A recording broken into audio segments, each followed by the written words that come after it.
নমস্কাৰ প্ৰিয় দৰ্শক, আন এটা আধ্যাত্মিক তথা মহত্বপূৰ্ণ ভিডিঅ'লৈ আপোনাক আন্তৰিক স্বাগতম জনাইছো। কুকুৰে যে মানুহক ধনী হোৱাত সহায় কৰিব পাৰে, এই কথা বাৰু আপুনি জানেনে? ৰাতিৰ ভিতৰতে কুকুৰে মানুহক পথৰ ভিক্ষাৰীৰ পৰা কোটিপতি কৰি তুলিব পাৰে। এই কথা শুনি আপুনি হয়তো ভাবিছে, এইবোৰ সকলো কোৱা কথা। কুকুৰে কিদৰে আমাক ধনৱান কৰি তুলিব পাৰে, এয়া কেতিয়াও সম্ভৱ নহয়। প্ৰিয় দৰ্শক, আপুনিও যদি এইদৰে ভাবিছে তেন্তে ভুল ভাবিছে। আজিৰ ভিডিঅ'টোৰ জৰিয়তে আমি আপোনাক কুকুৰে দিয়া এনে 10টা শুভ আৰু অশুভ সংকেতৰ কথা কম, যি সংকেত আপোনাৰ বাবে ইমানেই গুৰুত্বপূৰ্ণ যে আপুনি যদি এই সংকেতসমূহৰ কথা জানিব পাৰে তেন্তে আপোনাৰ ভাগ্য পৰিৱৰ্তন হোৱাত কোনেও বাধা দি ৰাখিব নোৱাৰে। আজিৰ ভিডিঅ'টোৰ জৰিয়তে আমি আপোনাক কুকুৰে দিয়া এনে 10টা শুভ আৰু অশুভ সংকেতৰ কথা কম, যি সংকেত আপোনাৰ বাবে ইমানেই গুৰুত্বপূৰ্ণ যে আপুনি যদি এই সংকেতসমূহৰ কথা জানিব পাৰে তেন্তে আপোনাৰ ভাগ্য পৰিৱৰ্তন হোৱাত কোনেও বাধা দি ৰাখিব নোৱাৰে।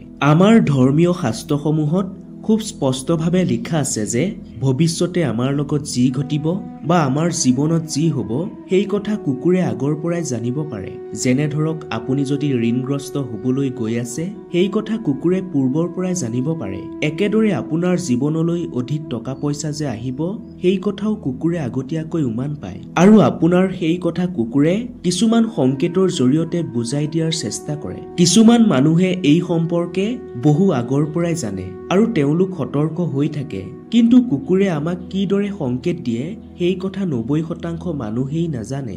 উদাহৰণ স্বৰূপে আমি সকলোৱে জানো যে কুকুৰে কন্দাটো অশুভ বুলি মনা হয়। বহুতেই ধাৰণা কৰে যে কুকুৰে যেতিয়া কান্দে তেতিয়া কাৰোবাৰ মৃত্যু পৰ্যন্ত হ'ব পাৰে, কিন্তু আমি নাজানো যে কুকুৰে কান্দিলেও কিছু শুভ সংকেত পোৱা যায়।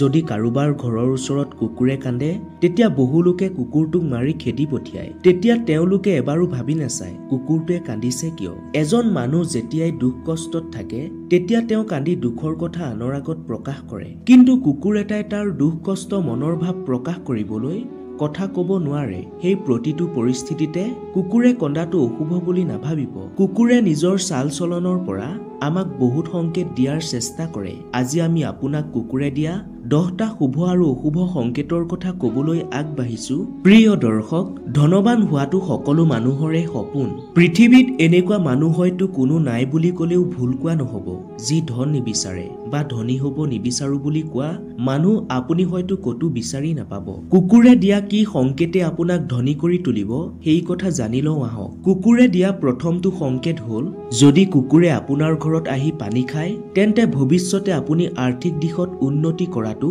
নিশ্চিত। আপোনাৰ মনত হয়তো প্ৰশ্ন উঠিছে যে কুকুৰে ঘৰত পানী খোৱাৰ লগত মানুহৰ ধনী হোৱাৰ সম্পৰ্ক কি? আমি আপোনাক পূৰ্বতেও কৈছো যে কুকুৰে ভৱিষ্যত দেখা পায়। আমাৰ জীৱনৰ লগত হ'বলগীয়া প্ৰতিটো ঘটনা কুকুৰে পূৰ্বতে গম পায়। দেৱী লক্ষ্মী আমাৰ ঘৰলৈ অহাৰ আগতে কুকুৰে গম পায়। সেই সময়ত কুকুৰে নিজৰ আচৰণৰ দ্বাৰা আমাক সংকেত দিবলৈ আৰম্ভ কৰে যে দেৱী লক্ষ্মী আমাৰ গৃহলৈ আহি আছে। প্ৰিয় দৰ্শক, এটা কথা ঠিক যে একো নকৰাকৈ কোনো মানুহ ধনী হ'ব নোৱাৰে। আমাৰ কৰ্মইহে আমাক ধনী কৰি তুলিব পাৰে। আপুনি যদি কষ্ট কৰি আছে বা কষ্টৰ ফল যদি লাভ কৰা নাই, এই সময়ছোৱাত যদি কুকুৰে আহি আপোনাৰ ঘৰত পানী খায় তেন্তে আপোনাক সফল হোৱাৰ পৰা কোনেও ৰখাব নোৱাৰে।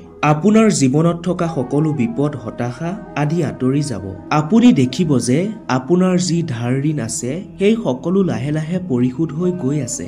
আপোনাৰ ঘৰলৈ প্ৰচুৰ ধন টকা অহাৰ আৰম্ভ হৈ যাব। গতিকে ঘৰৰ বাহিৰত এটা পাত্ৰত নিশ্চয়কৈ পানী থৈ দিব, যাতে কুকুৰ মেকুৰী অন্য চৰাই চিৰিকটি আহি সেই পানী খাব পাৰে। জীৱ জন্তুবোৰে পিয়াহত এটুপি পানী বিচাৰি হাবাথুৰি খাই ফুৰে, আৰু আপুনি যদি ঘৰৰ সন্মুখত জীৱ জন্তুৰ বাবে এটা পাত্ৰত পানী থৈ দিব পাৰে তেন্তে তাৰ সমান পুণ্য কাম একো নাই। এই কাম কৰিলে মা লক্ষ্মী অতি প্ৰসন্ন হয়। মা লক্ষ্মীৰ আশীৰ্বাদত ঘৰত ধনে ধানে উপচি পৰে। নম্বৰ 2, কুকুৰে যদি সদায় আপুনি খোৱাৰ সময়ত আপোনাৰ ঘৰলৈ আহে তেন্তে সেয়াও এক শুভ লক্ষণ। ঘৰলৈ অহা কুকুৰক যদি খাবলৈ দিয়ে আৰু আপুনি দিয়া আহাৰ যদি গ্ৰহণ কৰে তেন্তে বুজিব আপোনাৰ ঘৰত কেতিয়াও অন্নৰ অভাৱ নহয়। কুকুৰে ঘৰলৈ আহি খাদ্য খোৱা মানে আপোনাৰ ঘৰলৈ স্বয়ং মা অন্নপূৰ্ণাৰ আগমনৰ ইংগিত দিয়ে। আপুনি হয়তো জানে, মা অন্নপূৰ্ণা যিখন ঘৰত থাকে সেইখন ঘৰত কেতিয়াও খাদ্য বস্তুৰ অভাৱ নহয়। সেইখন ঘৰৰ মানুহ কেতিয়াও দৰিদ্ৰতাৰ সন্মুখীন হ'বলগীয়া নহয়। কুকুৰে যিখন ঘৰত আহাৰ গ্ৰহণ কৰে সেইখন ঘৰত সদায় সুখ শান্তিৰে বিৰাজ কৰে। যদি ঘৰলৈ অহা কুকুৰক আপুনি আনন্দমনে খাদ্য দিয়ে বা কিবা বস্তু খাবলৈ দিয়ে তেন্তে আপোনাৰ ভৱিষ্যতৰ জীৱন উজ্জ্বল হৈ উঠিব। আপোনাৰ সৌভাগ্যৰ দুৱাৰ মুকলি হোৱাটো নিশ্চিত। নম্বৰ 3, আপুনি কৰবালৈ যোৱাৰ পূৰ্বে কুকুৰে যদি আপোনাৰ ফালে চাই নেজ জোকাৰে তেন্তে এয়া অতি শুভ লক্ষণ। আপুনি কৰবালৈ যাব লৈছে বা কিবা কামত যাবলৈ ওলাইছে আৰু ঠিক সেই সময়তে হঠাৎ কুকুৰ এটাই আহি যদি নেজ জোকাৰিবলৈ লয় তেন্তে সেয়া আপোনাৰ বাবে অতি শুভ লক্ষণ। কুকুৰে নেজ জোকাৰাৰ অৰ্থ হ'ল আপুনি যি কামৰ বাবে যাবলৈ ওলাইছে অৰ্থাৎ অফিচৰ মিটিং, চাকৰি ইণ্টাৰভিউ বা যি উদ্দেশ্যেৰে আপুনি কৰবালৈ গৈ আছে, আপুনি যি কামৰ বাবে নাযাওক কিয় সেই কাম আপোনাৰ নিশ্চয় সফল হ'ব। আপুনি যোৱাৰ পথত কুকুৰে নেজ জোকাৰিলে আপুনি যি কামৰ বাবে নাযাওক কিয় আপুনি সম্পূৰ্ণ আত্মবিশ্বাসেৰে যাব পাৰে। আপুনি মনত ৰাখিব যে ঈশ্বৰ আপোনাৰ লগত আছে। আপুনি যি কামৰ বাবে গৈছে সেই কামত আপোনাক কোনেও বাধা দি ৰাখিব নোৱাৰে। আপোনাৰ সফলতা নিশ্চিত। আপোনাক কুকুৰে দিয়া যিসমূহ সংকেতৰ কথা কৈ আছো এয়া আমি মনে সজা কথা নহয়, এই কথা আমাৰ ধৰ্মীয় গ্ৰন্থসমূহত উল্লেখ আছে। অৱশ্যে আজিৰ যুগতো মানুহে এই কথাসমূহ বিশ্বাস নকৰে, এইবোৰ কথা মানি নচলে। সেইবাবে আজিৰ মানুহৰ বিপদ বেছি হয়, সমস্যা বেছি হয়। কিন্তু এইসমূহ সংকেত আগৰ দিনৰ মানুহে বুজি উঠিছিল যে তেওঁৰ লগত ভাল হবলৈ গৈ আছে নে বেয়া হবলৈ গৈ আছে। এই সংকেত বুজি তেওঁলোকে পৰৱৰ্তী পদক্ষেপ গ্ৰহণ কৰিছিল। প্ৰিয় দৰ্শক, আপুনিও যদি এই কথা বিশ্বাস কৰিছে তেন্তে কমেন্টত জয় মা লক্ষ্মী বুলি লিখি কথাখিনি শেষ পৰ্যন্ত চাই যাওক। চতুৰ্থ সংকেতটোলৈ আহিছো। কুকুৰে নিজৰ গা চেলেকি থকা। যদি আপুনি এটা কুকুৰে গা চেলেকি থকা দেখা পায় তেন্তে এয়া সম্পদ অৰ্জনৰ লক্ষণ। কুকুৰে নিজৰ গা চেলেকি থকা দেখিলে বুজিব আপোনাৰ ধাৰ ঋণ সকলো কম দিনতে শেষ হ'ব। আপোনাৰ জীৱনলৈ প্ৰচুৰ পৰিমাণে সম্পদ আহিব। নম্বৰ 5, কুকুৰে গা খজুৱা। আজিকালি প্ৰায়ভাগ মানুহৰ ঘৰত কুকুৰ পোহা দেখা যায়।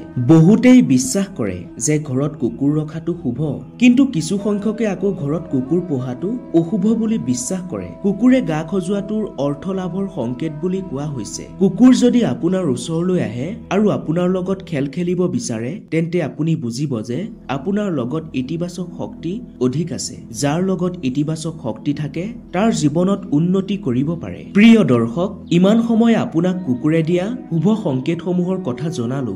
এইবাৰ কুকুৰে দিয়া অশুভ সংকেতসমূহৰ কথা জানি লওঁ আহক। এই সংকেতসমূহ ইমানেই অশুভ যিবোৰে আপোনাৰ জীৱন নষ্ট কৰি দিব পাৰে। সেয়েহে কথাখিনি অতি মনোযোগেৰে শুনি যাওক। কুকুৰে যদি হাড়ৰ টুকুৰা বা মাংসৰ টুকুৰা আনি আপোনাৰ ঘৰত পেলাই থৈ যায় সেয়া খুবেই অশুভ সংকেত। বিশ্বাস কৰা হয় যে কুকুৰে যদি হাড় বা মাংসৰ টুকুৰা আনি আপোনাৰ ঘৰৰ সন্মুখত বা চৌহদত পেলাই থৈ যায় তেন্তে আপোনাৰ ঘৰৰ কোনো সদস্যৰ স্বাস্থ্যৰ অৱনতি ঘটিব পাৰে। কুকুৰে হাড়ৰ টুকুৰা বা মাংসৰ টুকুৰা আপোনাৰ ঘৰৰ আশে-পাশে পেলোৱাও আপোনাৰ ঘৰখনত নানা বেমাৰে দেখা দিব পাৰে। ধাৰ ঋণৰ বোজা বৃদ্ধি হ'ব পাৰে।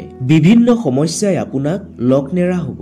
দ্বিতীয় অশুভ সংকেতটো হ'ল প্ৰতিদিনে কুকুৰে আহি আপোনাৰ ঘৰৰ ওচৰত কান্দি থকা। প্ৰথমে আমি কৈছিলো যে সকলো পৰিস্থিতিতে কুকুৰে কন্দাটো অশুভ বুলি বিবেচিত কৰা নহয়, কিন্তু ঘৰৰ ওচৰত আহি যদি কুকুৰে সদায় কান্দি থাকে তেন্তে সেয়া অশুভ বুলি মনা হয়। এনে লক্ষণে আপোনাৰ অৰ্থ হানি হোৱাটো বুজায়। তৃতীয় সংকেতটো হ'ল আপোনাৰ ঘৰৰ ওচৰত কুকুৰৰ মৃত্যু হোৱা। বহুবাৰ এনেকুৱা হয় যে কোনো লোকৰ ঘৰৰ আশে-পাশে কুকুৰ মৰি পৰি থাকে। তাৰ দুৰ্গন্ধই গোটেই ঘৰখনতে বিয়পি পৰে। আপোনাৰ ঘৰৰ ওচৰত যদি কুকুৰ মৰে তেন্তে বুজিব যে আপোনাৰ ঘৰ যথেষ্ট নেতিবাচক শক্তিৰে ভৰি আছে। নেতিবাচক শক্তিৰ কাৰণেই আপোনাৰ ঘৰখনত অশান্তিয়ে বিৰাজ কৰে আৰু আপোনাৰ ঘৰৰ আশে-পাশে কুকুৰ মৰিলে আপুনি সাৱধান হোৱাটো উচিত। এনে ঘটনা আপোনাৰ ঘৰৰ ওচৰত হলে কুকুৰটো ভালদৰে মাটিত পুতি থৈ অন্ততঃ 2জন ব্ৰাহ্মণক ভোজন কৰাব লাগে। এনেকুৱা কৰিলে আপোনাৰ ঘৰৰ নেতিবাচক শক্তি দূৰ হৈ যাব। যদি দুটা কুকুৰে আহি আপোনাৰ ঘৰৰ ওচৰত কাজিয়া কৰে, কুকুৰে নিজৰ মাজতে কাজিয়া কৰা অশুভ বুলি বিশ্বাস কৰা হয়। যদি কুকুৰে আহি আপোনাৰ ঘৰৰ ওচৰত কাজিয়া কৰে তেন্তে বুজিব যে আপোনাৰ পৰিয়ালৰ মাজত কাজিয়া হোৱাৰ সম্ভাৱনা আছে। আপোনাৰ সন্মান হানি হ'ব পাৰে। এই সংকেত দেখিও আপুনি যদি উপেক্ষা কৰে তেন্তে আপোনাৰ সুনাম নষ্ট হৈ পৰিব পাৰে। সেয়েহে এনে সংকেত পালে সাৱধান হৈ চলিব। পঞ্চমটো সংকেত হ'ল ক'লা কুকুৰ। শনিবাৰে ৰাতি আপুনি বা আপোনাৰ পৰিয়ালৰ কোনো সদস্যই যদি ক'লা কুকুৰ অহা দেখা পায় তেন্তে বিশ্বাস কৰা হয় যে আপোনাৰ ঘৰত কোনোবাই ক'লা যাদু কৰিছে বা তন্ত্ৰমন্ত্ৰে আপোনাৰ ঘৰখনক ক্ষতি কৰাৰ চেষ্টা কৰিছে। এনে সংকেত পালে আপুনি বুজিব যে আপোনাৰ ঘৰখনত অপশক্তিৰ প্ৰভাৱ আছে। এই নেতিবাচক আৰু অপশক্তিৰ কাৰণেই আপুনি অনেক ক্ষতিৰ সন্মুখীন হ'ব পাৰে। পৰিয়ালৰ কাজিয়া, অশান্তি হ'ব পাৰে। স্বাস্থ্যজনিত সমস্যাই দেখা দিব পাৰে। যদি শনিবাৰে ৰাতি ক'লা কুকুৰ দেখে তেন্তে শনি মন্দিৰত তিলৰ তেলৰ চাকি দিব লাগে। ঘৰৰ আশে-পাশে যদি শনি মন্দিৰ নাথাকে তেন্তে শিৱ মন্দিৰত গৈও মহাদেৱক জল অৰ্পণ কৰিব লাগে। এনে কৰিলে সেই অশুভ প্ৰভাৱ দূৰ হৈ পৰিব। প্ৰিয় দৰ্শক, এইখিনিয়ে হৈছে কুকুৰে দিয়া শুভ আৰু অশুভ সংকেত। আপুনি যদি এই পৰ্যন্ত আমাৰ ভিডিঅ'টো চাই আছে তেন্তে কমেণ্টত জয় মা লক্ষ্মী বুলি লিখি আন 10 জনৰ উপকাৰ হোৱাকৈ ভিডিঅ'টো এতিয়াই শ্বেয়াৰ কৰি দিয়ক। আপুনি আৰু আপোনাৰ পৰিয়াল ভালে থাকক, সুস্থ থাকক। তাৰ কামনাৰে আজিলৈ আপোনাৰ পৰা বিদায় লৈছো। ধন্যবাদ।